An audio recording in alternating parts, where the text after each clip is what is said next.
Hi, it's Andre from the Woodstock years. There was 50,000 people that saw the Beatles at Shea Stadium in 1965. It was 500,000 at Woodstock, yet why did nobody predict 500,000 at Woodstock? That's the conversation we're going to be having today. More in a moment.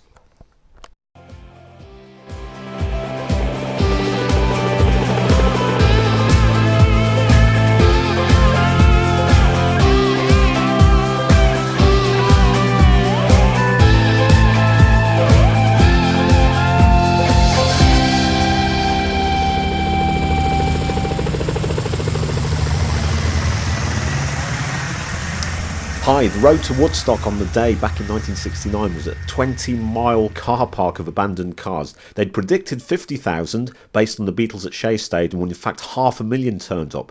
But we're asking the question, why didn't anybody predict 500,000? Now, I'm going to approach this in two different ways. I'm going to have a guess as to what was happening through Michael Lang's mind. But before that, I'm going to use a personal example for myself back in the 1980s. This was all when I was working at the GEC and I wanted to get my first professional guitar. Basically, I ended up doing a lot of overtime, and the overtime that I put in, if I'd have worked it out, I could probably have just about doubled the money that I was making at that time. So the guitar I wanted was about £500. So I'd had to do sort of work during the week, which would have been at a time and a third. Saturday was time and a half, and the Sunday would have been a double time. So in my mind, I could think that conceptually I could probably, double what I was earning, but to actually do more than that, treble or anything like that, that's just mind-blowing, as well as probably being a bit greedy as well.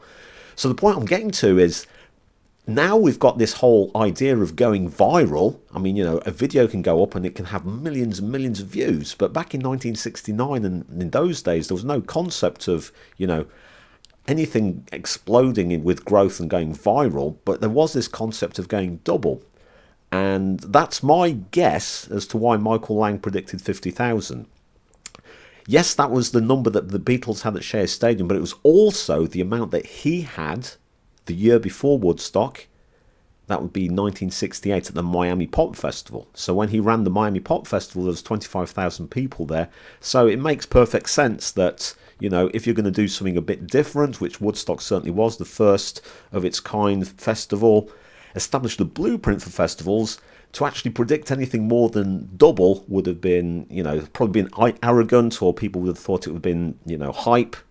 It would have been an exaggeration. So as best as I can tell, that's why the 500,000 wasn't predicted. It was just too mind-blowing. And in fact, I believe on the actual day when he went to see Max Yasgur, this is when they had a few thousand already arrive, he thought it was going to hover around the 80,000 mark, because that's how many tickets he'd sold, and he didn't think it'd get any better than that.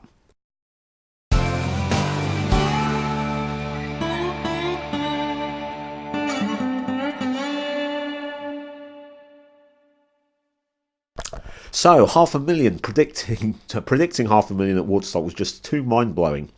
50,000 he predicted because it was 25,000 at Miami Pop Festival. 3 days before, the police reckoned there'd be 100,000, but Michael Lang came clean. He thought it'd be 80,000 because that's how many tickets he'd sold. So we're still counting down to the 50th anniversary of Woodstock, which is in August 2019. This is Andre from the Woodstock years saying bye for now, till next time.